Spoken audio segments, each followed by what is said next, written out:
Folks, welcome into Free Money Football. I am your host, Ty B. We got MereKat and some guy named Steve here joining me. We're going to be breaking down the best bets, the best way to make some money here, betting on the AFC and NFC West divisions throughout the season.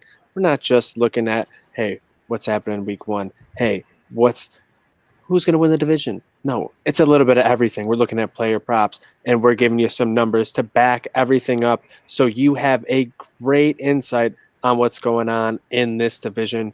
But first, boys, how's it going? We're getting into the nitty-gritty now of preseason, a full week under our belts. How are you feeling, Steve? I'm feeling really good. It's starting to get towards that season where all I'm doing in my free time is looking at football, whether it's fantasy football or whether it's just looking at teams who I think, have promise to get to the Super Bowl this year. I've just been looking at it constantly. I have all my fantasy league drafts lined up and scheduled now. I got all the teams I love. I have a whole list I've marked of all props I'm looking to hammer once, the time comes. I'm excited, Ty. I'm like a kid on Christmas right now. I just can't wait for opening day.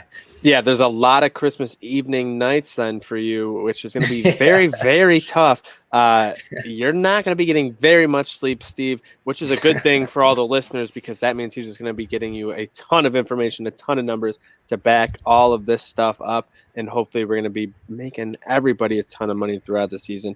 But MereKat, for you just got off the cap a little bit earlier. Bills season's getting closer and closer. Season opener. You can almost smell the opening tailgate there in Orchard Park. How you feeling? Yeah.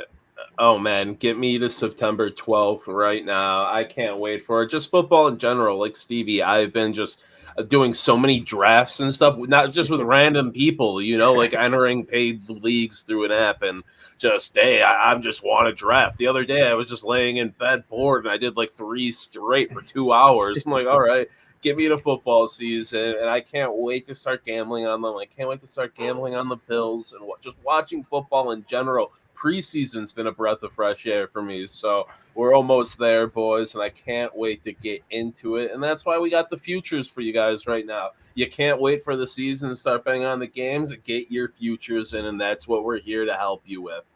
Absolutely, and let's get it started right here. We're going to start with the AFC West, and we're going to go alphabetical yet again.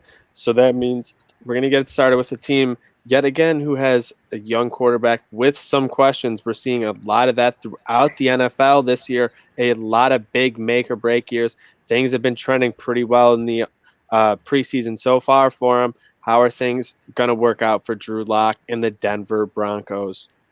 So coming into the season, the Packers, it's the last dance. For Drew Lock and the Broncos, it's the last chance. This is Drew Lock's final year where he has a chance to prove he can be an NFL starting caliber quarterback because he has a great team around him. And I kind of love all the additions the Broncos made in this offseason. There's no team in the NFL who made better moves to their secondary than the Broncos did. They went up and got Kyle Fuller, who I think is one of the best corners in the NFL, a good slot corner in Ronald Darby, and then they drafted Patrick Surtain, who it was out of Alabama, who people have been raving about. It's a really good secondary, and oh, by the way, in the front seven, they got Von Miller back. He'll be back this year, and that'll really boost their defensive line. It'll really boost Bradley Chubb, who I'll talk about later. But it comes down to the most important position in football, and that's the quarterback. It has been a tough couple of years in that department for the Denver Broncos, and it's all, credit to Drew Lock, who's been terrible. 49% of his passes he threw last year over 15 yards were catchable. More than half were not. He has been really bad, and he's got good weapons around him. Cortland Sutton's coming back this year, who's a legitimate number one wide receiver. You have Jerry Judy, who did have a lot of drops and a disappointing rookie year, but he has all the talent in the world. We saw that when he played at Alabama. And then you've got Noah Fant, an extremely athletic tight end. Drew Lock has the weapons around him. They drafted Javonte Williams out of North Carolina, who was one of the best backs last year in college football. And the Broncos, they have talent, but their offensive line not the best in the world, 6th most pressures allowed last year. And it doesn't help when you have a quarterback who's inaccurate to begin with, and now he has a bad offensive line in front of him.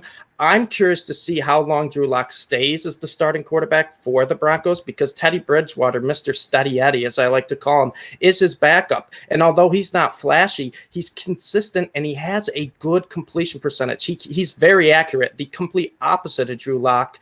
The over-under right now is sitting at 8.5. I believe it's minus 120 to take the over, plus money or even money to take the under 8.5. And I am leaning the under, guys. I know the Broncos should have a really good defense this year. They should get a lot of pressure, and their secondary is elite.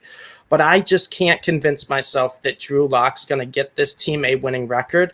And if he wins the starting job, which I think he will, he's been playing okay so far in the preseason, it means in order for him to lose the starting job, the Broncos are going to have to play poorly for Teddy Bridgewater to come in. That's why I like the under 8.5. Oh, yeah, absolutely. In this one, it's going to be very interesting to see how this plays out. And you see they're putting the right tools around Drew Lock. Yeah. Can he find them on a consistent basis? He's shown that he has, quote unquote, the moxie. he can do it in those, short spurts. Like, he can be a starting quarterback and he can dance, and he's got the energy, he can do all that. But can he win on a consistent basis on Sundays for an NFL team? This is the year we're really going to see it out of him. And I think this line is one of these other ones that's dead on for this team, because there's no 8-8 anymore. It's you're either above 500, you're below 500. And I think that's right where the Broncos are. And with this division being so tough, I think I'm also going to lean the under, just because I don't think we've seen enough consistency out of Drew Lock, although I'm not going to close the door completely on him. I think he still has the tools to do it, MereKat. Yeah, so is Drew Lock even going to be the week 1 starter for sure? They haven't named the starter yet. They're leaving it open. They signed Teddy Bridgewater. They gave him pretty decent money to come in right now and compete with Drew Lock. And Stevie brought it up. He's the opposite of Drew Lock. You're not going to get the home run kind of deep ball threat you'll get with Drew Lock, but Drew Lock's not completing those. Teddy Bridgewater is safe. He'll manage the game for you. And with that offense, that might be enough for them. But still, I don't trust them to do the right thing. I don't trust John Elway. I'm sure he's pulling the strings with the quarterback situation somehow. I don't trust that. And so I'm going to take the under. I think it's a good value at plus 100. I think the AFC West is going to be pretty strong this year, and I think there's a good chance the Broncos, with all the talent they have, are going to finish last in this division again because of their quarterback situation. Whether they start with Drew Lock and switch to Teddy Bridgewater and start switching back and forth or whatever it is, I don't trust a team with a shaky quarterback situation. 8.5, even in a 17-game schedule, is a big number for a team coming off 5 wins in a tough division. Yep, absolutely. And I think, adding another guy in the backfield like Javonte Williams is a very interesting move, because he's a guy who can catch the ball a little bit out of the backfield, not Travis Etienne level, but he can still do it a bit. And, they've had a real up and down rushing game.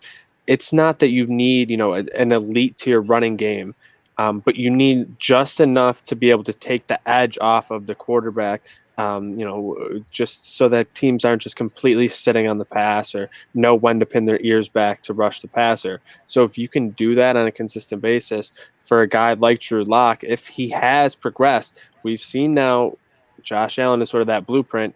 Guys can progress. They can get better.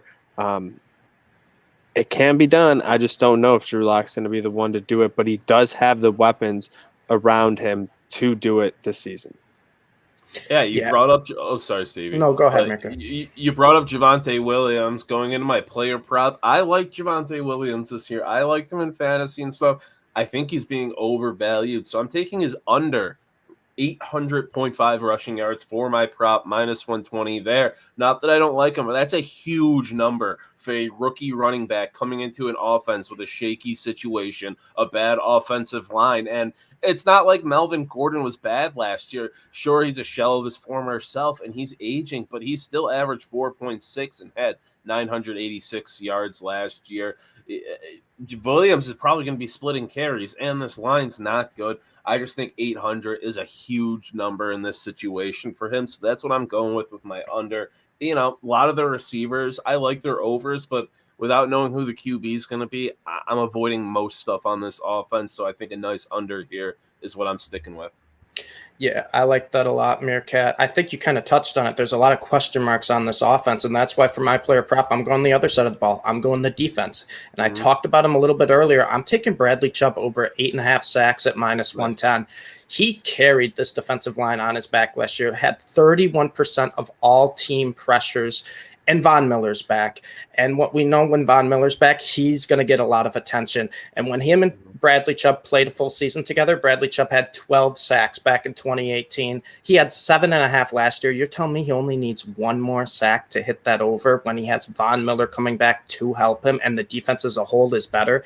Not to mention their secondary, I think, is going to be elite this year, which will also help generate more sacks, more pressure. I love Bradley Chubb over 8.5 sacks at minus 110. And if you don't trust Chubb as much, Von Miller's 9.5. But I think Chubb over 8.5 is free money. And for me, I'm going to take an absolute long shot with the Broncos here. If Drew Lock figures things out, I think this man here in the middle of the screen, Jerry Judy, is a huge factor in it. Jerry Judy, most receiving yards at plus 5,000. It's a long shot, but if Drew Lock does what a lot of people have sort of prognosticated and thought he could, you know, looking at him coming out of the draft, he's got a big arm. He can do it. He can light things up there in Denver. You know how the ball travels out there, whether it's baseball or football, whether it's kicked or thrown, that ball is gonna fly. So Drew Lock could really find Jerry Judy. I think they've put enough weapons in that offense where you can't just focus in on one guy. This could be a season where you really get a big breakout for Jerry Judy. And at plus 5,000, sign me up for that. But we're on to the Kansas City Chiefs. Yeah, so all Bills fans' favorite team, the Kansas City Chiefs. They're kind of the one team right in the way of the Bills. And the Chiefs, there's no questioning it. They're an elite football team. Are they the best team in the NFL? That's a big question mark. And they had one, weakness last year, and that was their offensive line. And the Chiefs went out and they said, you know what, we're going to change it up. They don't have Mitchell Schwartz anymore. They don't have Eric Fisher anymore. They went out and traded for Orlando Brown, who was one of the best tackles in the NFL. They signed Austin Blythe. They signed Joe Thuney. They really retooled this entire offensive line because they want to protect Pat Mahomes. He was pressured 32% last year, and he pressured over 50% in the Super Bowl. Mahomes, if you watched the Super Bowl last year, you knew the difference in that game was just Tampa getting to him play after play after play. The Chiefs had no answer for that front seven, and they realized, you know what, we don't need to really change up our weapons. We have Tyreek Hill and Travis Kelce. There's not a better wide receiver tight end combo in the entire NFL, and oh yeah, Patrick Mahomes is throwing him the ball. Mecole Hardman, who I really like in college, who I think has a very high ceiling, is stepping up as their second receiver this year. And that's another guy who has world-class speed into this offense. Clyde Edwards-Helaire, his second year back in the backfield. There's no questions about the weapons. It's all about protecting Mahomes, and that's what they did. But the Chiefs also got very, very lucky last year. They were 8-1 in one-score games, and they had the NFL leading 3.3 wins over expected, with only the sixth best point differential in the NFL. It's very rare you see a team go 14-2 and only have the sixth best point differential. Yes, the Chiefs are an elite team. Could we see regression? Possibly, but it's really hard for me to bet against Patrick Mahomes. The number is absolutely gross. It's 12.5. The under is minus 130. So you're laying a little juice if you want to take an under. The over is plus 110. Getting, plus odds to take what Vegas considers the best team in football over seems like really good value to me. But 13-4, that's a tough season. That's a tough season to get to. However, in the 3 years Mahomes has been the starter for the Chiefs, they've had 14, 12, and 12 wins. They always seem to, play above expectations, especially their defensive line, who really doesn't seem that talented.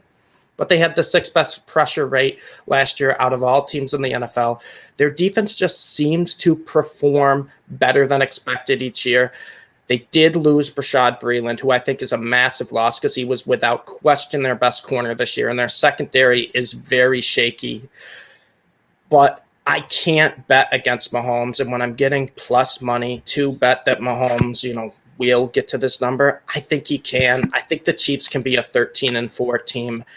It seems like a lot of wins, but they get there every single year. 14-2, 12-4, 12-4. You got one of the best coaches in football, Andy Reid, arguably the best quarterback in the NFL, Pat Mahomes. I'm going to take the over. I don't love it because the number's so high, and an injury to Mahomes makes this bet dead, essentially, because Chad Henne's not winning 13 games. But even though they've been lucky, I'm taking the Chiefs. I think they really focused on their one big weakness, the offensive line, and I think they're going to be fine. And Stevie, I know you're a UB guy, a UB alum, a fellow UB alum on the defensive line, Damone Harris. Shout out to my guy, former Timon guy as well. Hopefully he'll be getting even more playing time for them and Eaton, because he's made a little bit of name for himself off that squad. So hopefully we'll get more from him this year. But yeah, you're exactly right. Talking about this Chiefs team here, when you're looking at the number without Patrick Mahomes, that 12.5 is.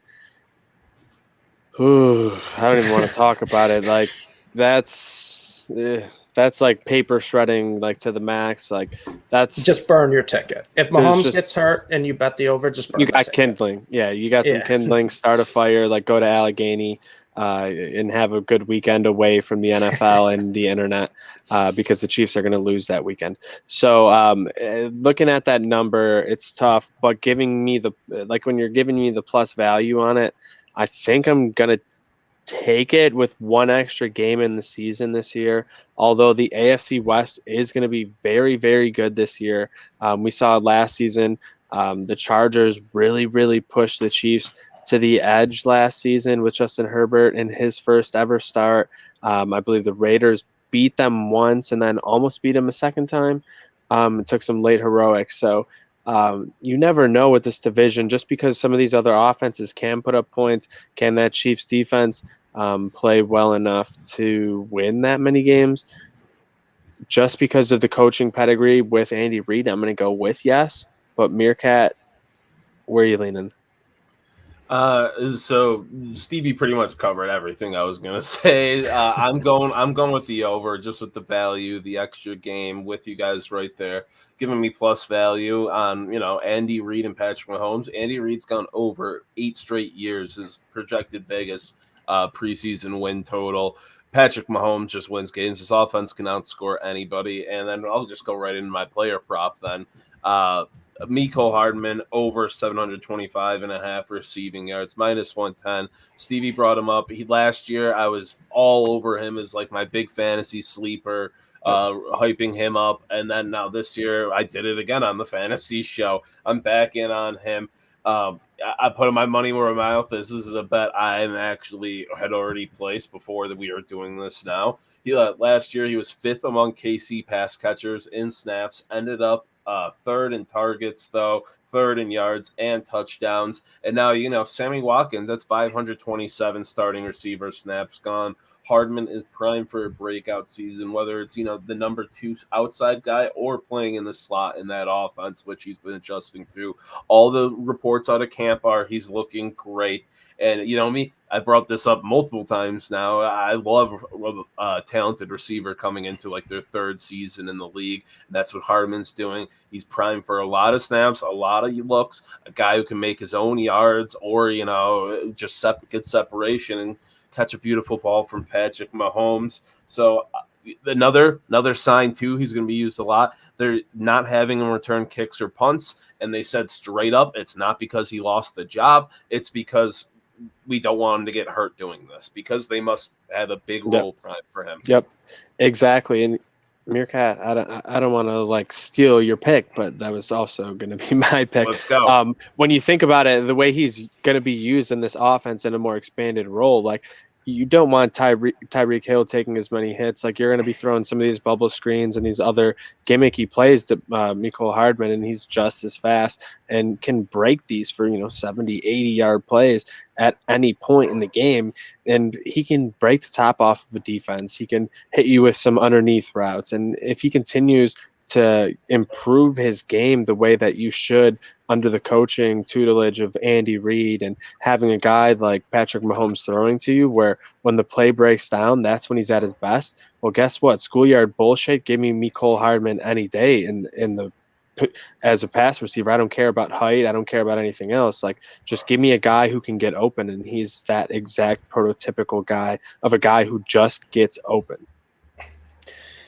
I'm not going to disagree with anything you guys said, because guess what my prop is? It's Mecole Hardman over 725.5. I mean, if all three of us on it, just go and hammer it, folks. Yeah. I think this is as free as it comes. He has a career 16.4 yards per catch, and he's only had 13 career starts in his first 2 seasons. He's been playing with the first team all off season. He's been playing with them in the preseason. He comes off the field when they come off the field. He's going to be the Chiefs' number 2 receiver, and if he's healthy, he's starting 17 games this year. I think it's as free as a player prop can come this year. And MereKat, I mean, and Ty, you guys touched on it. I don't need to say anything else. We love Mecole Hardman this year. Yeah, I mean, he's probably – think about it. Mahomes is probably going to throw for over 5,000 yards. Yeah. Like, he can have 3 receivers get to 1,000 yards. That's entirely feasible. Like, don't let that, like, make you shy away just because you think, oh, Tyreek Hill is getting 1,000, Travis Kelce is getting 1,000. So what? There's still yards to be had, especially with Sammy Watkins gone out of that offense. So they didn't replace Sammy. That's the biggest thing. Yeah, they're comfortable with Mecole, and he has that big play potential. He's got game-breaking speed where he can take a bubble screen 80 yards to the house. Yep. That's my favorite thing.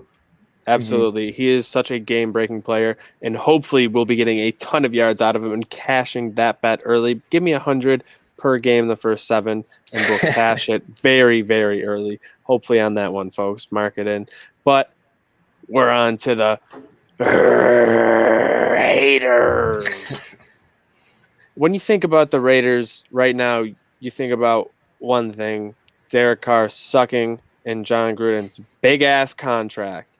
How the hell did this man get this contract, and how the hell does he still have so much good faith from the organization? When you think about the past 3 coaches, you look at Tom Cable, Jack Del Rio, and John Gruden. Well, John Gruden's right in the middle of them in terms of win percentage, and that's only because he won his last game. If not, he would have been in the very last place for win percentage out of all 3 of those coaches, and he is the only coach to get a 4th season out of all of them. He's only 19-29 in his new stint with the Raiders, and they've been bad. And you think about his sort of pedigree, it's on the defensive side of the ball. You get rid of Khalil Mack right when you get there, and he's like, yeah, we're going to build a real defense. With who? How? With what? Like, what defense are you building? Because you took over a defense that ranked 29th in the league that had 6 wins. What have you done since then? The 30th ranked defense with 4 wins, the 31st ranked defense with 7 wins, and last year the 28th ranked defense, you got to 8 wins because you got a 2-point conversion, at the end of the season in a game that nobody cared about. I don't know what John Gruden is going to do to turn this team around. I don't know how you have faith in this team in the long term if you're the Raiders, because when you look at the roster in 2017 and you compare it to now, I don't know if they're better off. And you talk about just looking at their main weapons, talk about the receivers: Amari Cooper, Michael Crabtree, Seth Roberts were your top 3 in 2017. Now you have Ruggs, John Brown, and Hunter Renfrow. All pretty much, you got 2 unprovens and John Brown, who last season we know is dealing with a bunch of injuries. And this offensive line now with Colton Miller, Incognito over the hill, Andre James, Denzel Good, and a rookie, Alex Leatherwood, you're expecting to keep Derek Carr upright long enough to find some of these receivers who aren't necessarily proven guys to be able to get that separation to create plays offensively. So where do they expect this offense to come from? You go out and you add, a big name guy like Kenyon Drake, but guess what? He's at the running back position, and you have Josh Jacobs, and everyone's like, "Oh yeah, Josh Jacobs, great running back." Not so fast. And I don't know if that's necessarily because of him or more because of the bad offensive line. But last season, there were only 2 running backs who had a worse yard per carry than him. If on running backs that had at least 125 rushing attempts, that was Todd Gurley, whose knee barely even bends, and Frank Gore. Frank Gore is old enough to be our grandparents at this point, guys, and he's still playing football. And Josh Jacobs was barely better than him yards per carry. And like I said, I think a lot of that's more from that offensive line. And, they go out, get Alex Leatherwood in the first round. Great. But you don't do much else. You lost a lot of the other guys that you went out and you spent big money for over the past few seasons. Trent Brown, gone.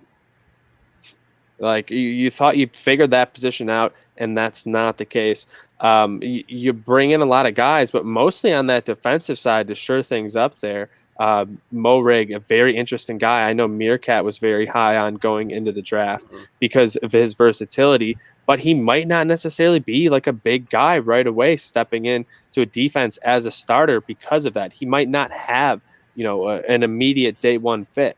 And Malcolm Coons, we all love Malcolm Coons. Great defensive end prospect. I think he could be a good guy there in Yannick Ngakoue. So they're going to try and get after the quarterback, especially adding Quentin Jefferson and Solomon Thomas on the inside as well. So I think that's going to be their plan this year defensively, trying to improve that defense. Is that defense going to be good enough? Because their offense has sort of regressed to being a very average offense the past few seasons.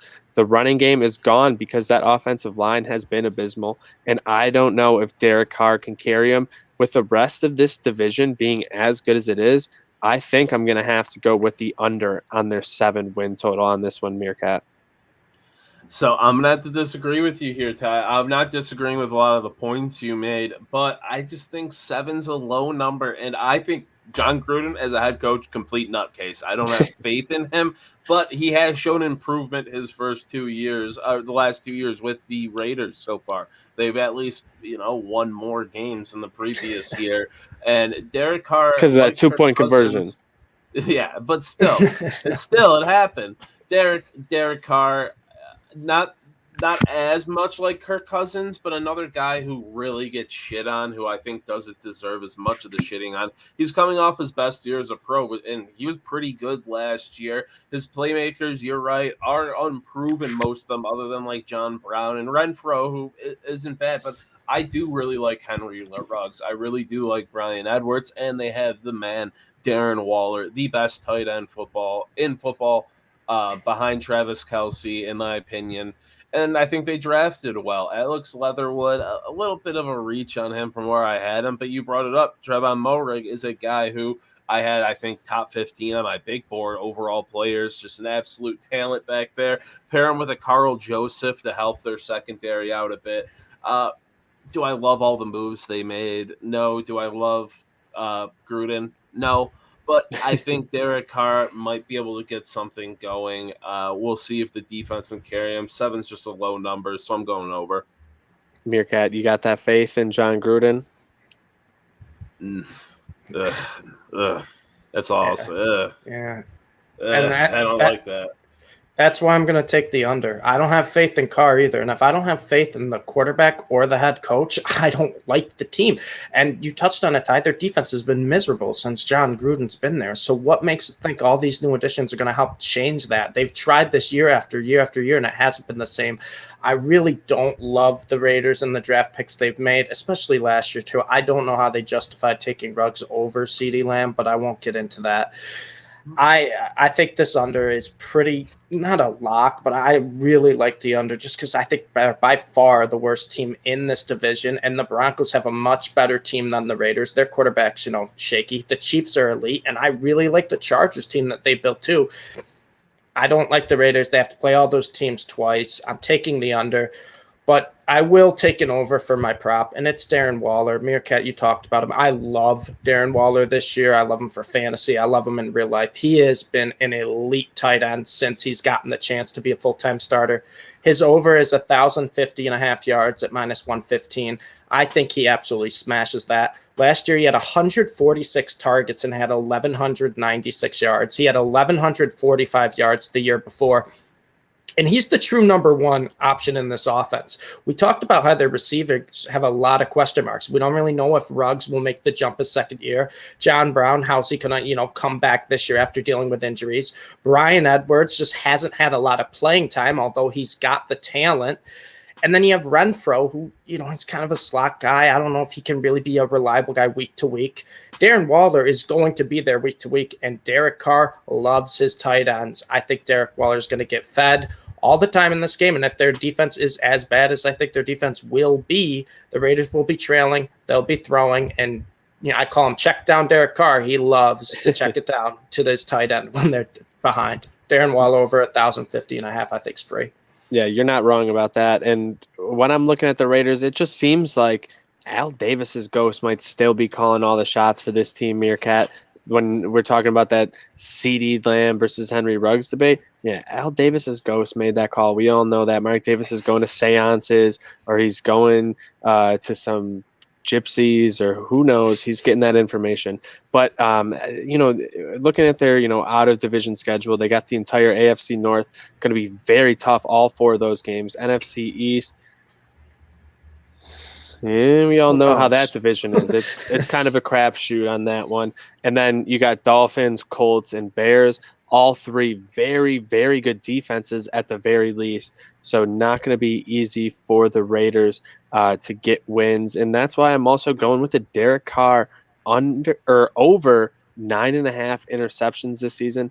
The past 2 years, he had 8 and then 9 last year, an extra game this year, and a season where I feel like they're going to be pressing a lot because it's a make or break year for him. And I think John Gruden for this organization. If they don't figure things out here, it could be over for Derek Carr, and possibly even both him and Gruden. So we'll see how things play out, but I don't think it's going to be a great season for them. I think he's going to be forced into pressing in a lot of situations, trying to bring them back and get them back into some of the games here. And if that's the case, that interception total, book it with some of these secondaries he's going to have to face.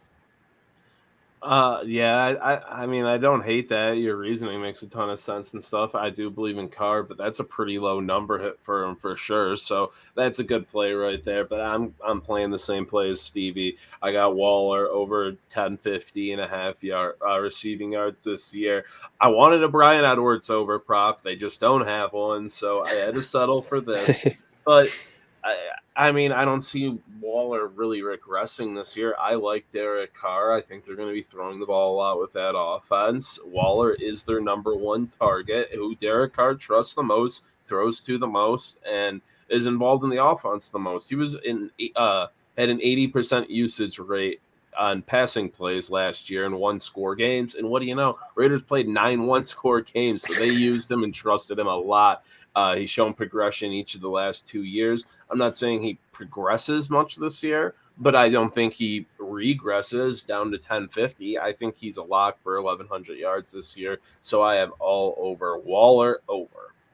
Yeah, I think they're going to have to keep throwing a lot because of some of the things I said about Josh Jacobs and also Derek Carr. Very efficient passer on first down, 8.3 yards per attempt, which is very, very good. About 0.7 yards above the league average, and a 57% success rate, which was above league average. So if you're looking at some of the more advanced numbers, the way you should be, that's something you should be going to more. So we'll see about that. But on to another team with a lot of very interesting quarterback stuff.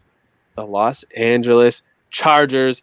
Did Justin Herbert get his flow back? Did Justin Herbert get his flow back? He did. He's looking good heading into this year. And, the Chargers overall are looking pretty new and could. They have a new head coach with Brandon Staley. They plucked him from the Sean McVay coaching tree now, the Rams' former defensive coordinator, because their biggest worry with the Chargers last year was their defense. And Anthony Lynn, as much as I loved him coming out of Buffalo after being an assistant here and the stuff he did, great guy and all that, he lit the Chargers on fire with some of the decisions he made. So a whole new coaching staff should be refreshing for them. You have Joe Lombardi coming from New Orleans, who has been working with Drew Brees for a while, to now work with Justin Herbert. Is that his next protege? I have a lot of faith in Herbert, and you look at the moves the Chargers made this offseason. I think this is a team who drafted very well. It hit extremely well with big value on their first 2 picks, getting Rashawn Slater, who might be the best offensive tackle out of this draft, if not the second best, to shore up that offensive line for Justin Herbert. Asante Samuel Jr. in the second round there is a good pick, a guy a lot of people wanted the Bills to take at 30. They got at 47 there to help their secondary to pair with a guy like Derwin James back there. Josh Palmer's an okay pick, but Trey McKitty is a guy to watch out for at tight end. They lost Hunter Henry. They have Donald Parham, and they signed Jared Cook, which is a nice veteran signing. But Trey McKitty is an athletic guy who can block. And with the way they use tight ends there, Justin Herbert might have a new safety blanket. And I brought up Rashawn Slater being a huge addition to that offensive line. They also paid up for Matt Fiedler this offseason to go on their offensive line, and got Corey Linsley for their center position. So this whole offensive line is looking new and improved to keep Justin Herbert safe, because Justin Herbert was incredible last year. He broke records as a rookie with the 3rd worst line in football, an incompetent coach, and at being the 2nd most pressured quarterback in the league. So I love all the moves the Chargers have made this offseason, from revamping their front office down to the roster and getting Justin Herbert the weapons he needs to succeed and putting him in a position to win a lot of games for this Chargers team. Brandon Staley, I brought him up coming in. He was a guy who was huge for that Los Angeles Rams defense, which has been incredible the past few years. I'm sure Stevie can attest to that. And now you're giving him some guys like Derwin James and Joey Bosa and some young stars on his defense. I think they can make some noise, and their over-under is being set at 9.5 this year. It's kind of a big number for a team who finished 7-9 last year, 3rd in the division. But people are putting a lot of stock into Justin Herbert here, and so am I this year. I believe in this kid. He's incredible. I think his situation is that much better right now heading into this season with competent coaching, a new offensive line, all of that. I just want to see this guy succeed. He seems like a good kid. He killed it last year. More good quarterbacks in football means more good football for us to watch. So I am riding with him, going over, taking the value, 9.5 in a tough AFC West. Yeah, MereKat, it sounds like you got a lot of Justin Herbert cards. I do. But I do like the Chargers. Chargers have always been my non-Bills team. I've always liked, because of the powder blues back when I was a kid. LaDainian Tomlinson rocking those things, rushing for 1,800 yards. The visor. It was the most beautiful thing in football, and they got a soft spot in my heart. No, absolutely. And I'm kind of right there with you looking at this Chargers team, as a whole. They would have had a bunch more wins last year if it weren't for a lot of boneheaded decisions from the coaching staff. But I think your team and your players should take a lot away from that. Like, if you're Justin Herbert, you should know when to take a timeout on your own now if your coach isn't calling it. And if he doesn't call it, call it. And go to the sideline and tell him he's a knucklehead and tell him to go read a book. Like, you should know these things at this level as an NFL coach. But I got to give a shout out to the Chargers general manager, Tom Telesco, a St. Francis graduate, absolute genius the way he's assembling this roster. Tons of weapons on that defense. They're going to get after you all day long. And we've seen what's the key to success defensively against the best offenses? Getting to the quarterback. They're going to be able to do that. That's why I expect them to get a little bit more wins than a lot of people think. I know this 9.5 is going to catch some people by surprise, and that's why you're still going to catch some plus value on that over at plus 115. Give it to me. I think they're the second best team in this division.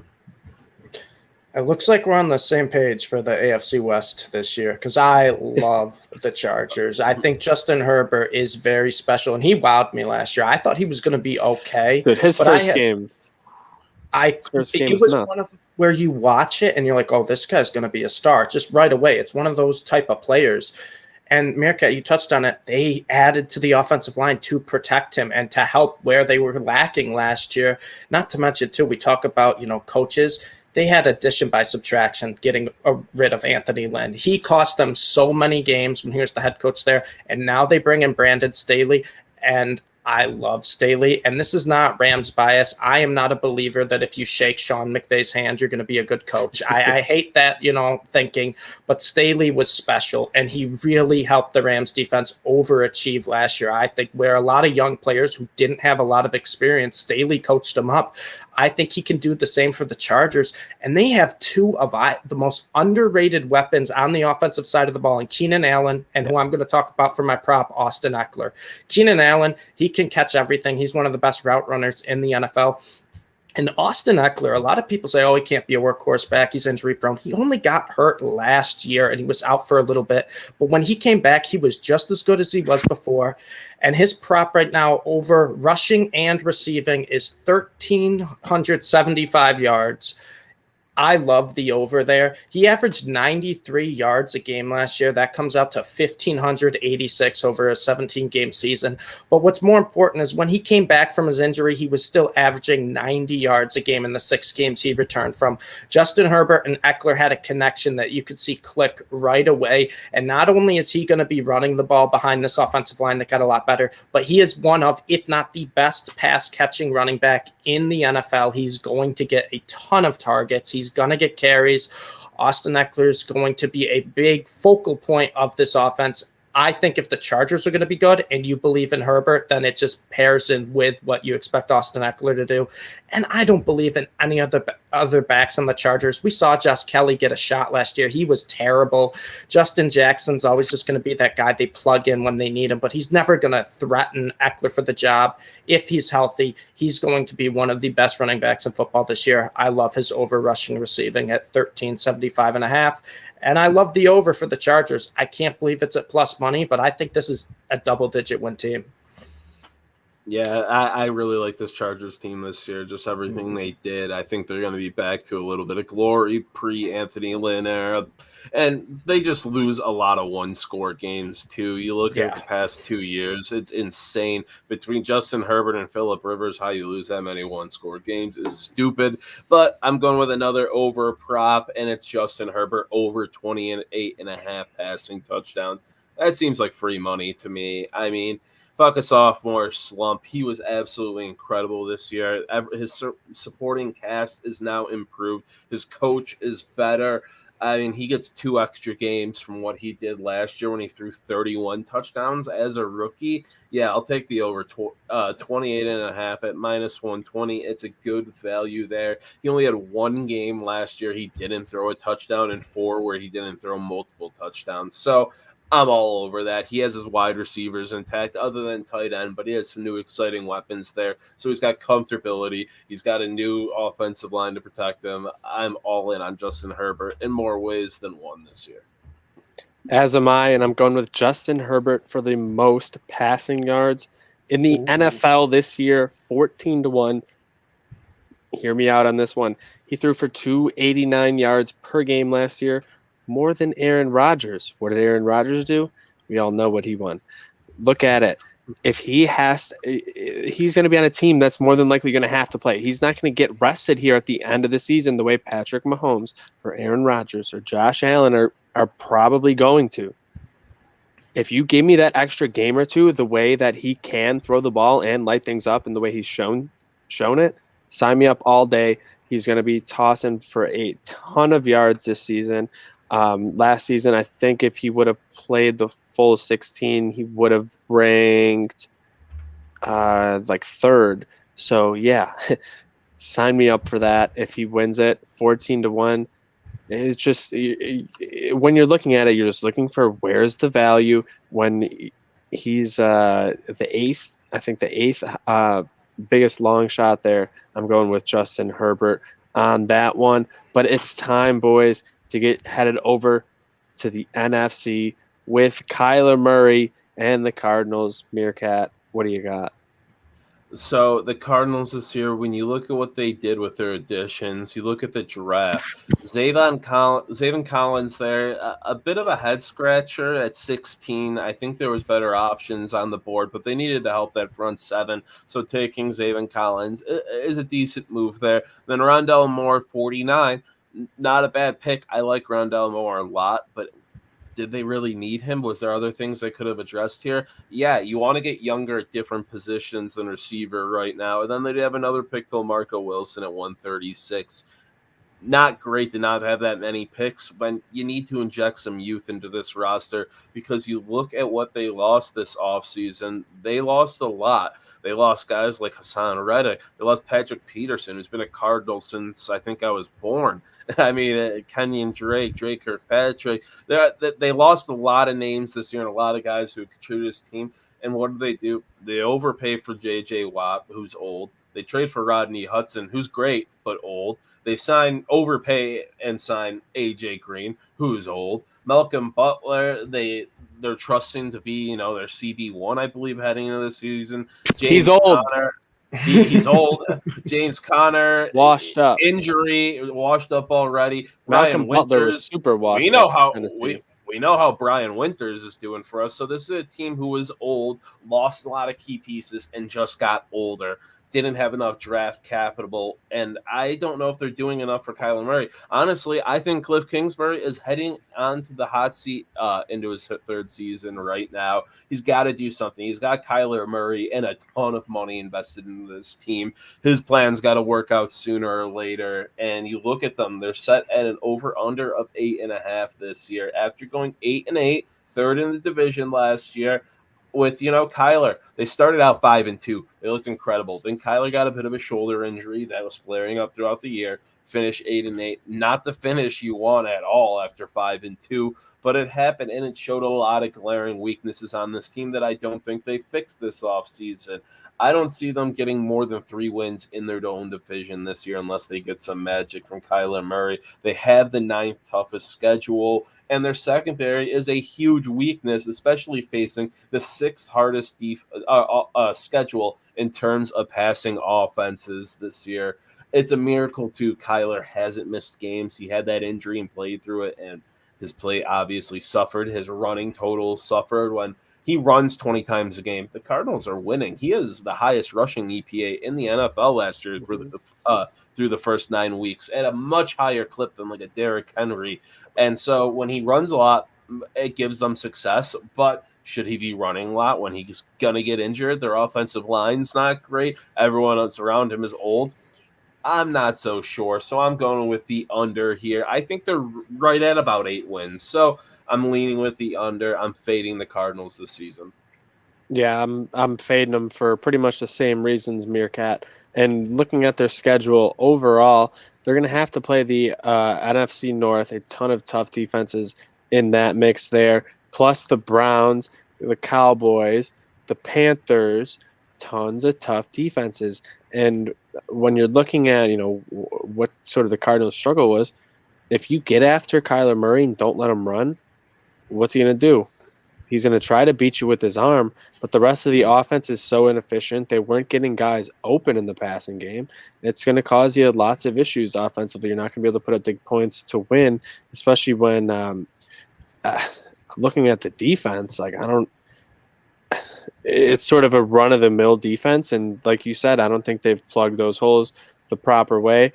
I'm going to have to go with the under in this one in one of the toughest divisions in all of football, Steve. Mm-hmm. Yeah, I mean, we're on the same page again because I'm also taking the under. The Cardinals, to me, I think they're the worst team in the NFC West. The reason they finished third last year is partly because the 49ers were so banged up with injuries. But I just don't trust Cliff Kingsbury at all as an NFL head coach. I never understood the hiring. I never understood the buzz around him. He had a losing record at Texas Tech with Mahomes and Baker Mayfield as his quarterbacks while he was the head coach there. He still had a losing record. I don't care if they don't play defense. the Big 12, win games with those two guys. And he gets here and he just makes a lot of questionable decisions. I think Kyler Murray is a good quarterback. Obviously, DeAndre Hopkins is a great receiver, but there's just too many question marks on this team. And they just signed a lot of veterans. It felt like that you would sign if it's your last year and you're going for a Super Bowl. You shouldn't be signing these type of guys if you're the Cardinals, because I don't think you're the best team in the division, and I think they're a few years away. And they're signing guys whose best years are past them. Like AJ Green and JJ Watt will never play at the level that they played at. Rodney Hudson, same thing. So I love the under for the Cardinals this year. And Kyler Murray, he is a very good quarterback, but he's also a very good running quarterback. And I'm just going to take the over rushing yards as my prop for Kyler Murray. It's over 680.5 rushing yards at -115. He ran for 819 yards last year, and he averaged 6.2 yards a carry. He's a very efficient runner, and that's the big thing with Kyler Murray. He doesn't have to run 15, 20 times a game to hit that number. He can hit it only scrambling, 5 to 10 times per game, because he gets those big chunk scrambles. And you have seen, like, later on in the year, a lot of times he would get those later on in the game where maybe they were down a score or two and they needed to drive down the field. And, you send your receivers deep and Murray rolls out and there's a 20-yard scamper because they're playing prevent defense. I think it's pretty good value, because if you look at Lamar Jackson, his rushing prop is 945.5 yards. You're getting almost 300 less for Kyler Murray, who may not be as good of a runner as Lamar Jackson, but he's one of the best rushing quarterbacks in the NFL. And I don't trust the Cardinals' offensive line. I don't trust their defense, and I don't trust Cliff Kingsbury. I think Kyler Murray is going to have to improvise a lot on his own if they want to be good, if they want to drive the ball down the field, and that'll turn into a lot of rushes. So I'm taking over 680.5 rushing yards, and I'm taking the under 8.5.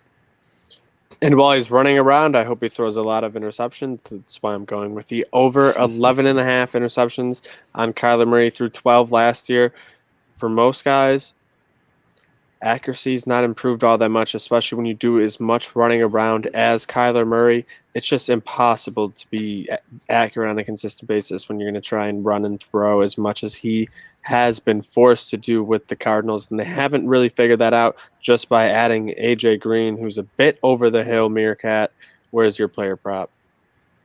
I'm going with another over for rushing yards. What was Kyler's 680.5? 680.5. So I'm going with Chase Edmonds over his 690.5.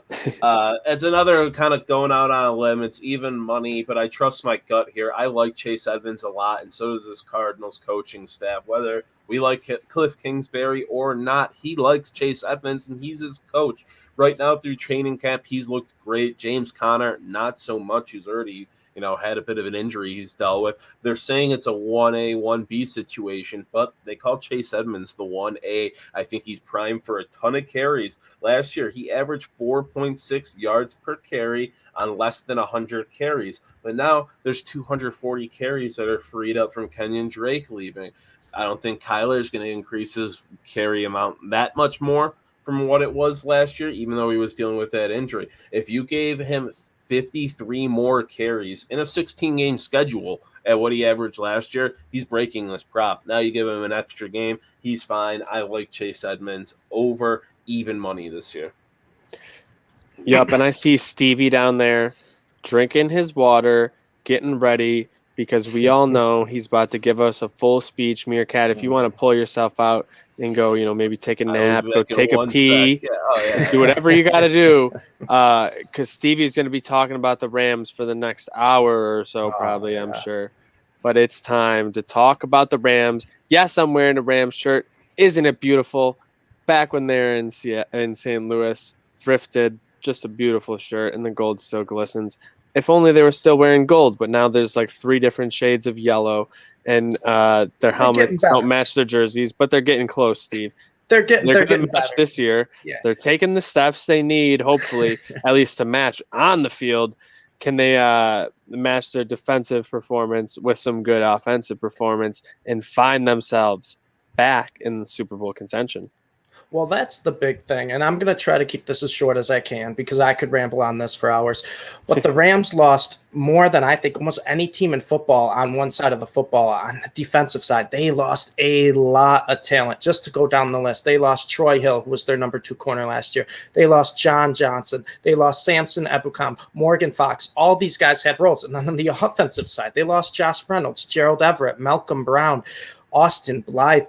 They all lost Michael Brockers on the defensive side. They lost a ton, but they made an upgrade at the most important position in football. Sean McVay clearly said, I want my guy at quarterback, and he went out and they traded 2 first-round picks and they got Matt Stafford instead of Jared Goff. And that's a big deal.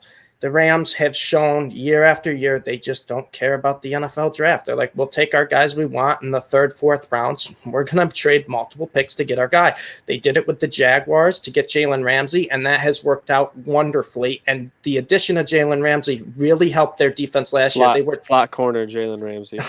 I don't even want to hear that. They were top 3 in defensive and run defense and pass defense efficiency. It was one of the best defensive seasons we have seen from a defense that no one really expected to be that good. And a lot of credit goes to Brandon Staley, who was a big-time loss as the coordinator. Yeah. And they had a lot of young players that played really, really, really good roles. That's what I am hopeful about, that they continue. I mean, you start off with the Rams. You have Darius Williams, who was probably their best corner last year, not named Jalen Ramsey. He had a couple of huge interceptions. He was all over the field making tackles. Terrell Lewis is going to have to take a big step this year because he didn't have a role, but he's going into Samson Ebukam's role out on the opposite side of Leonard Floyd, who played really well last year as another pass rusher. And then you got Micah Kiser, who looked like one of the best new linebackers last year before he got hurt. And he was on 145 tackle pace all over the field, was consistently getting tackles for loss, passes, deflections. And their best guy last year, probably Jordan Fuller out of Ohio State, playing the role as a safety. He can also play as a nickel corner. Jordan Fuller, I think he had 4 picks or 3 picks last year, 60-some-odd tackles all over the field. Did they play up because of Staley, or were these guys just that talented and the Rams kind of struck gold with these young players no one really talked about going into the season? The Rams for the past couple of years had always been a team that, Vegas was a little bit lower on, or the public in general was just lower on than how they've performed. And a lot of that was because they don't believe in Jared Goff. Well, Jared Goff is gone now, and in comes Matt Stafford, who everyone has said he just has the worst situation in Detroit. He's an elite quarterback. He has no help. And this year, Stafford gets an offensive genius. Yeah, I'm calling him a genius, in Sean McVay. And he's got the best weapons around him with Robert Woods, Cooper Kupp. They added Deshaun Jackson. They also drafted Tutu Atwell, who can be a speedy guy, have a role in the slot. And then Van Jefferson from last year, who showed glimpses of being a reliable number 3 receiver. They just didn't use him too much. The over's 10.5. It's at plus money, plus 120. I'm the Rams fan, so I'm taking the over. I'm not too concerned about the defense. Yes, I think they will regress a little bit. I think you have to regress. I don't think you can, sustain that good of a pass defense and a rush defense. But let's not forget, they have the 2 best defenders in football with Aaron Donald and Jalen Ramsey. Aaron Donald, we've seen him get triple teamed. We've seen him get quadruple teamed. He still leads the NFL in pressures. Mm-hmm. He is an absolute freak. And then Jalen Ramsey has shut down every receiver he's gone up against. He didn't allow any of the number 1 receivers to torch him last year. Yeah, Bills fans would be like, oh, Stephon Diggs scored a touchdown on him last year. I know. That was his only catch. DK Metcalf shut him down completely. Devontae Adams, DeAndre Hopkins in 2 games, never got over 60 yards. He is that good. And I think Darius Williams will step in as the number 2 corner, and the defense will be all right. But I'm taking the over because I believe in Matt Stafford. I was hesitant at first. I thought they gave up a lot for an older quarterback, but McVay wants his guy, and Stafford is good under pressure. He's good when he has to improvise, and that's something Jared Goff was not good at. Everyone figured out Jared Goff. They figured him out last year, like, oh, we just got to blitz him. He doesn't know what to do because he's an accurate thrower in a clean pocket. You put him under pressure, he looks like a peewee football player. So they're getting the big man Stafford. I love the offense he has around him, and I do trust this defense or the young players on the defense to play not as well as they did last year, but play well enough to get the Rams to 11 wins. Yeah, and I think I'm going to be taking the over on this for solely one reason, and that's one reason only, because if you wear an Aaron Donald jersey, you can take on the world. I saw a man in an Aaron Donald jersey bitch slap 3 people at the same exact time. He may have gotten his ass kicked and punched literally, Yeah. but he still survived and was still talking shit afterwards. But yeah, you hit on it perfectly, talking about what happened with some of that offense there with Jared Goff. They really figured it out. They started blitzing them. And when you think about it, how are they going to keep blitzing the play action? Well, no one was scared of their rushing game. No one's been scared of their rushing game since Todd Gurley got hurt and he's been gone. You got to hope Cam Akers can take that step forward. Well, Darrell Henderson's not hurt. Scary. Cam Akers is out for the year. That's the big thing. I think they don't have a great rushing game, but Stafford is good enough to overcome that. Goff isn't. When Goff was under pressure, he lost it, and teams didn't bite on play action. I think they actually will with Matt Stafford because he can make those throws on the run over the top. Yeah, he's had to make those throws under pressure for a long time in Detroit. So, yeah, that's obviously a great point. But, yeah, tons of great weapons. Probably, I don't know about the best he's ever had, because he's had a few years in Detroit where he did have, some deep weapons. But with the combination of Sean McVay and the weapons, I think he's in the best situation offensively he's ever been in. MereKat, what do you think? Are you on the over or under on this one? I'm on the over. I'm taking the value there at plus 120. I don't like the Rams in general, but I love Matthew Stafford. I always have. I'm so happy he's out of that hellhole in Detroit. He finally has a competent coach. He finally has a decent roster. Not a decent, a good roster around him. That, Sean McVay doesn't have to baby Matt Stafford like he did Jared Goff. Now Sean McVay, I think, is going to really let it loose. You're going to get the most out of these receivers. The guy you brought up, Van Jefferson, I actually really like this year as a sleeper type guy who no odds for him on anything, but this defense has lost some pieces. I still think they're going to be great, even losing, their defensive coordinator. We talked about that earlier, but I think they're going to be fine. There's no way they finish second in games lost again because of COVID and injury like they did last year. I know the Akers injury isn't a good sign of that, but it's hard for a team to be that unlucky, that plagued 2 years in a row. They were great last year, and I think they got way better with Matthew Stafford. They're an actual contender now, not a team who is going to get you 10, 11 wins and then squeak into the playoffs and not do much. But now you got Matthew Stafford. I think these guys are dangerous, and I'm going with another over for my prop. A bit of a weird one. I think maybe my only defensive one of the day. I'm going with Leonard Floyd over 7.5 sacks. I think that's a crazy low number for a guy who, kind of like Matt Stafford being trapped. He was trapped in Chicago. He had a good rookie year. I loved him coming out. He was like the year I started getting into the whole draft process. I believe 16. That number might be off a year or two, but he was incredible as a prospect, super athletic, looked good as a rookie, and then just started getting misused, not getting the snaps he deserves and stuff. Comes to LA last year, has 10.5 sacks. I don't see him regressing this year. I think 7.5 sacks at even money to take that over is incredible value and a really low number for a guy who is already, getting rave reviews out of training camp this year following last year. Oh, yeah. What are you seeing over there, Stevie? What's your player prop? Well, I'm just going to keep sipping the juice. Matthew Stafford over 28.5 touchdowns. I mean, say what you want about Jared Goff. He still averaged 25.5 touchdowns per season in his 4 full seasons with McVay. Stafford averaged 27.1 in his 9 seasons with Detroit, with all the coaching changes, all the personnel changes. He's got the best combination, best situation he's been in his career. And the Rams running game is very suspect right now. I don't believe in Darrell Henderson as being a true workhorse number 1 back. I wish they had Cam Akers. That injury sucks. Xavier Jones could get some reps, but they're gonna pass the ball a lot this year. And McVay got his guy. He's going to open up the playbook. Nobody knows what to expect, but I know he's going to use Stafford a lot. I think over 28.5 touchdowns at -115 is free. Yep, I like that one there, Stevie. I love to see you drinking the Kool-Aid. Hopefully, it's actually Kool-Aid because you know what happens on the other side, and hopefully Matt Stafford stays healthy and they keep him upright and have a rushing game this year. So Stevie is nice and happy with his NFC team. But we got another team to hop over onto out there on the West Coast in California, and that's the San Francisco 49ers, who are a team who is a bit of an enigma there.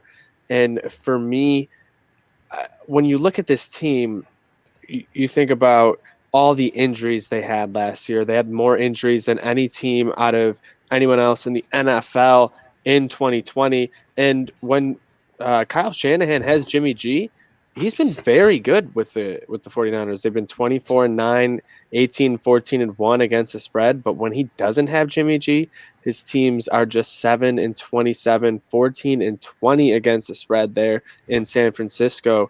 And what's going to happen, this season here? Is Jimmy G going to be the starter? Is it going to be Trey Lance? Well, who the hell knows? But let's look at the history here a little bit of Kyle Shanahan's quarterbacks that he's had.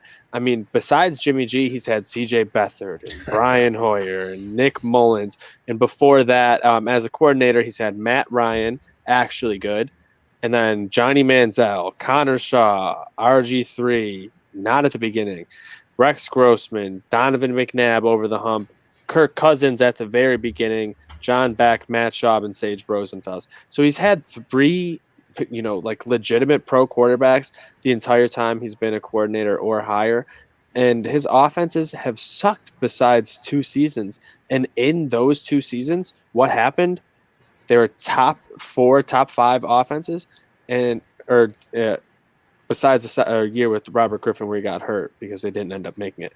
But with Atlanta and with San Francisco, they made the Super Bowl in both of those seasons with the top 2 offense. So he knows how to get it done. It's just, can they figure it out this season?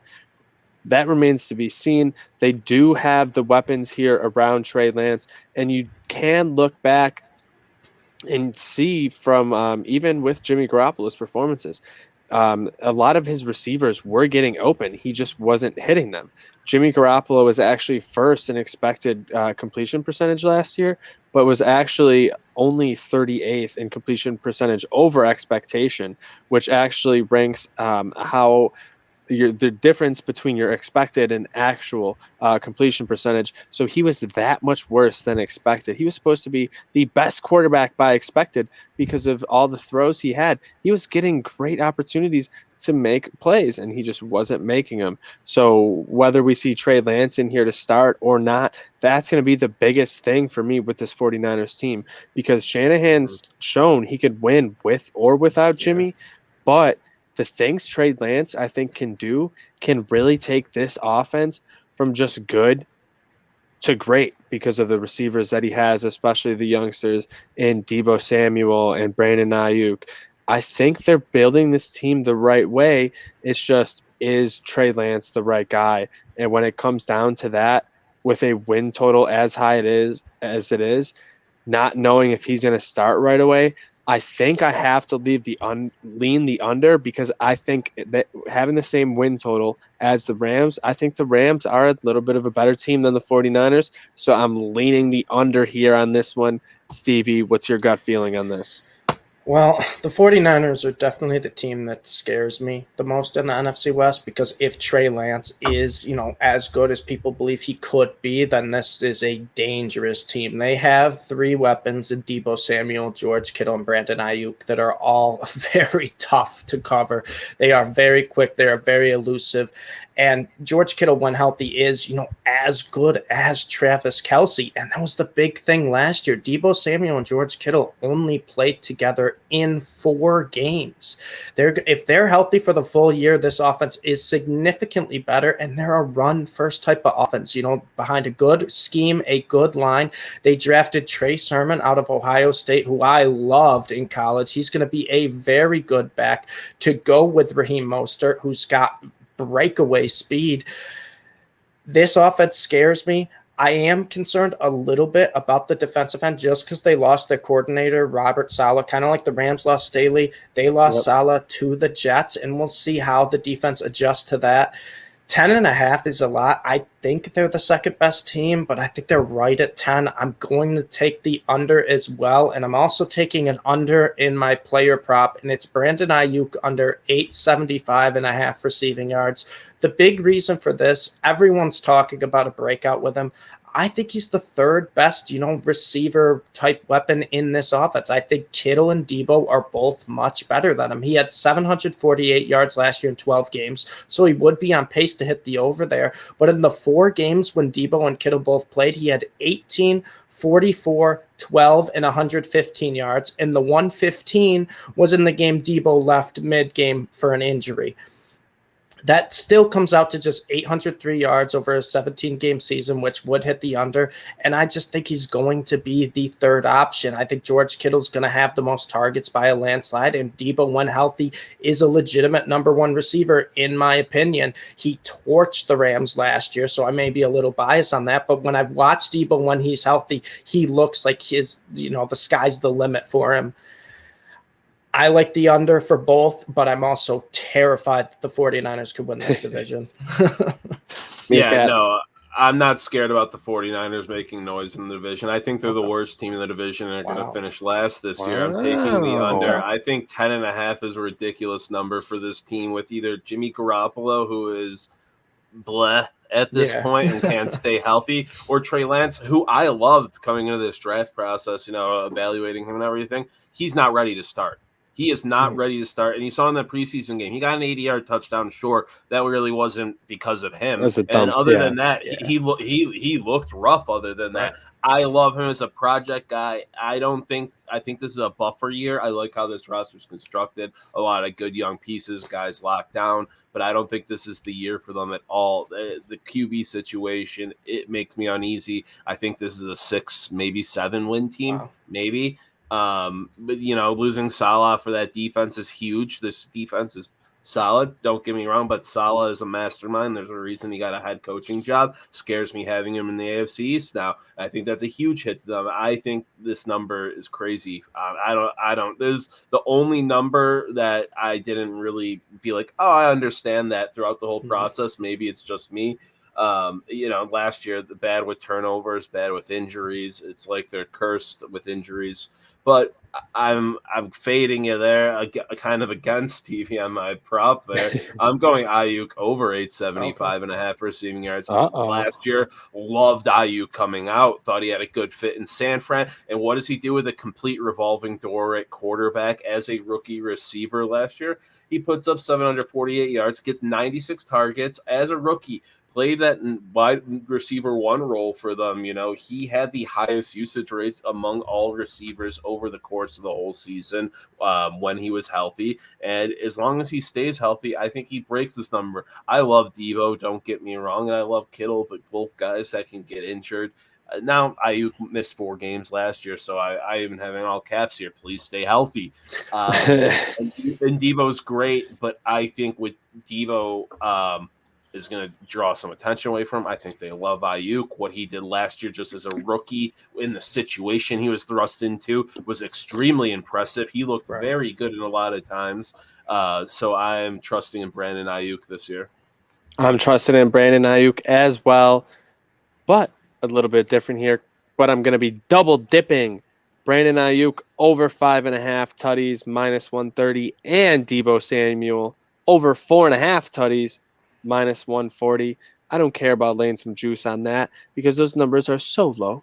Brandon Ayuk, 5 touchdowns last year, I think that should improve, especially if we end up seeing Trey Lance at quarterback just because he's a little bit more of a playmaker. Jimmy was missing easy throws. And it's not that we saw a large amount of drop passes from 49ers receivers. Jimmy was missing throws. If you can get someone that can hit these guys, I think the sky is the absolute limit for Debo and Brandon Ayuk. They could be an incredible force as receivers, but this number being as low as it is, you saw Gabriel Davis have 7 receiving touchdowns as a rookie for the Bills in that offense last year. If you end up having a prolific offense, that 4.5 and that 5.5 are absolutely laughable numbers, and that's why we're going to move on from there on to the Seattle Seahawks. So the Seahawks, coming off a 12-4 season where they won the division, started out, a bit shaky, having to shoot out opponents last year because their defense was so bad. And then coming into this offseason, they don't have a lot of draft capital, which is always scary for a team like this that's getting a bit older, doesn't make any monster free agent additions, I guess you can say, and things like that. But the picks they did make were solid ones. I do like Trey Brown as a nice steal there, a guy I think is going to get a decent amount of playing time right off the rip in the secondary. And then Dwayne Eskridge is a guy who fits perfectly as Russell Wilson's archetype receiver, just a speedy yards after the catch guy who can create separation. He's going to be out there right across from Metcalf with Lockett in the slot, most likely in their air raid offense. That now you get Gerald Everett, which is going to be one of the best free agent signings when all is said and done of this offseason, I believe. We talked about it in fantasy, took him away from Stevie's Rams there, and now he gets a real quarterback.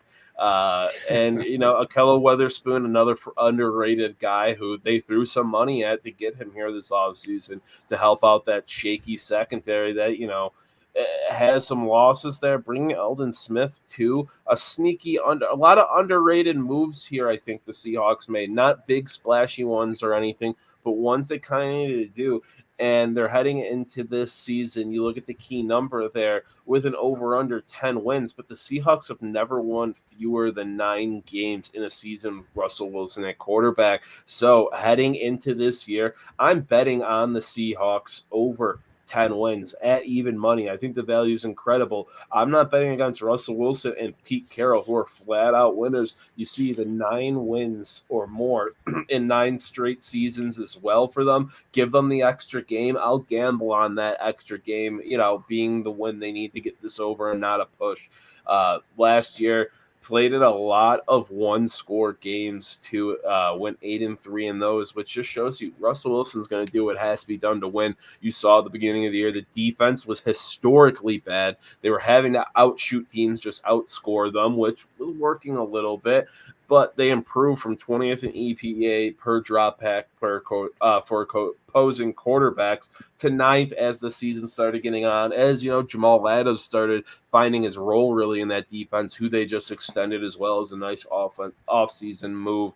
So I think heading into this year, did they make moves to really make them a Super Bowl contender or anything like that? No, but they're still an absolutely explosive offense with question marks at defense that's coached. Whether you like Pete Carroll or not, he's a winner, and he coaches his team very well. So I'm taking that over 10, basically just betting on Russell Wilson here, who has no reason for us to doubt him right now. Yeah, MereKat, I'm right with you. I think, it'd be foolish not to take the over on the Seahawks. They've had double-digit wins in 8 of the past 9 years. And although Russell Wilson had, a couple games last year where he didn't look too good, I'll believe it when I see it over a full season. He's one of the elite quarterbacks in the NFL, and Pete Carroll is a very good head coach. When you have an elite quarterback with a very good head coach, you're going to win a lot of football games. It really doesn't matter what else you have around you. And Bobby Wagner on the defensive side, one of the best linebackers in football, one of the best defensive players in all of football. He carries that defense, it seems like, every year. Their defense is going to be a little bit better than last year. And they have, in what I think could be the best receiver in football in a few years, in DK Metcalf. That's where my player prop is coming to. I'm taking his over 1,255.5 yards. He's going to be the number one in Seattle. We saw how much of a jump he made from his rookie year. He had 129 targets last year, 1,303 receiving yards. His yards jumped up over 400 from his rookie year, and his catch rate jumped up by 6.4%. That was really one of the two big, criticisms of him coming out of college. He had a few drops, and his route running wasn't that great. He was running routes a lot sharper last year, and he was catching the ball a lot more efficiently.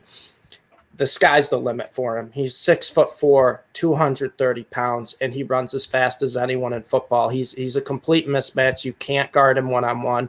And we know Russell Wilson is one of the best deep ball throwers in the NFL. It's a match made in heaven. I love the player prop. And I hate saying this, but I'm taking the over at even money. The Seahawks are another team that scares me. I don't think they're a Super Bowl contender, but they're always there year after year. They always give the Rams good games. I think they're going to be right at the number. At worst, this pushes. I like the over 10. Yeah, I mean, this is one of the more interesting teams all around in the NFL when you're looking at trying to handicap how they're going to play, because it's so, I think, so much of it is predicated on how well Russell Wilson plays this season. Yeah. And it has been, since he's really taken the helm and the Legion of Boom has dissipated over the past few seasons. Their run rate has gone from 60% to 50% down to 40% last season. They're continuing to trust him more and more with the ball early on, and even just overall throwing. Like we've seen games where he's, throwing the ball 40, 50 times a game, and that's a normal thing for him. And what did they find as their recipe for success? Getting to early leads. And they had 11 halftime leads last season, 12 wins. I believe it's like close to 80% of teams win if you're winning at halftime. So they figured things out, and that's the way, a perfect recipe for success. Get out of the gate early, let Russ throw the ball all over the yard, take a lead into half, make some adjustments, and you can take care of the clock. Like MereKat, you know this from experience within football. Like it's so much different when you're playing ahead from behind, especially when it's one score or more. Because once you get over one score, there's so many variables that are starting to go around. Like, oh, we can go for two here, or we can punt here, or try and get the ball back, or this or that. And if you're able to just eliminate all that, and you're able to just play your game the entire time and sort of dictate all that, it's a very easy recipe to win. And if they can continue to do that under Pete Carroll, which is tough to bet against because Russell Wilson's still there, and Russell Wilson is still at the top of his game. We saw him win games by himself over and over again last year. They hit a bit of a doldrum after a nice 5-0 start last year, but they figured things out, and I think they're gonna do just enough to get to that 10-win mark. And you guys know me, I'm a value guy, so you're going to give me the plus money on the over. I got to hit the over. I got to go with the over on this one. I've been a Russell Wilson fan since he was in college. He's just one of those guys who, when you see him throw the ball, you're like, yeah, that's a quarterback. Like that's the way it's supposed to be done. You want to bet on him. Yeah, exactly. No one throws a touch pass better than him. The balls that just float for 50 yards and just land perfectly. And on the move sometimes, and you're just like, you could tell he played second base and shortstop. Like that's why I was looking at some of his receiver props. I like your Metcalf prop. If we had a Dwayne Eskridge prop, I'd love to take that. But I'm going to go a different route with it. I'm going to take another gamble on a player with some injury history to stay healthy, because why not? With some value, give me Chris Carson over 1,500 rushing yards. Carlos Hyde's gone, who chewed up a lot of carries, a lot of touches last year, especially when, he was hurt, but also when Carson was healthy. And this year he's got Rashad Penny behind him, who I'm not afraid of. DJ Dallas is a fun guy who was fun to rip in some DFS sleepers last year. But other than that, Hyde crushed this number in 18 and 19, and he's never played 16 games of the season. He did that in 14 and 15 games, crushing this number. I think he settles into the role as long as he's somewhat healthy this year. Give him 14 of those 17 games, 15 of them, and he crushes this number, in my opinion. Yeah, and I'm going to go a little bit off the board here. Finally going to go with the defensive prop. I feel like MereKat now. Bobby Wagner over 148 and a freaking half combined tackles. This man has gone over that number 2 of the last 5 seasons in 16-game seasons. And if you actually look at the numbers where he's gone under 138, 138, 133, one other game, he might have been there. And especially in the one where he was at only played 15 games, was at 138. He was definitely hitting that over. So I 3 of the last 5, he would have been over that. Even in the 16-game season, give me an extra game. Bobby Wagner over on that, perennial Pro Bowler, one of the best overall linebackers in the entire NFL, and an extremely fun guy to watch. If you just ever decide to just, hey, I'm going to pick one guy to watch throughout a game, which is a lot of fun to do sometimes, just keying in on different positions rather than just trying to watch the play where the ball's going. You learn a lot about the game from doing that, and he's one of the absolute best at what he does. No doubt about it. No complaints there. Bobby Wagner has been the best linebacker in football for a long time now. He's as consistent as they come. If he's on the field for 16 games or 17 games this year, he's hitting that over. Yep, absolutely. But that's going to wrap it up for us here, talking about the AFC and NFC West. We still have a few more weeks before the season, but don't worry, we're going to be back with a few more episodes each Wednesday at 6:30 p.m. to break down some of the best overall. Who's going to win the MVP? Who's going to win Rookie of the Year? We're going to get in deep down into the player props, into the nitty-gritty on those, and even our who's going to win each division, who's going to win the Super Bowl. We got all our team actual props outside of just the individual team props that we're going to all have to go through, and I can't wait when we have to go up against the dart for that, MereKat, because the dart's been up and down lately. I think I finally think I might be better than the dart. We'll have to see. NFL season last year was big for him. We'll see how it goes this year. Sundays, can't wait for those big full boards, just NFL plays. It's going to be beautiful. And going against him, I'm okay with it because the dart tortures me sometimes with the dart of the day pick. So if I get a chance to beat him, I'm taking it.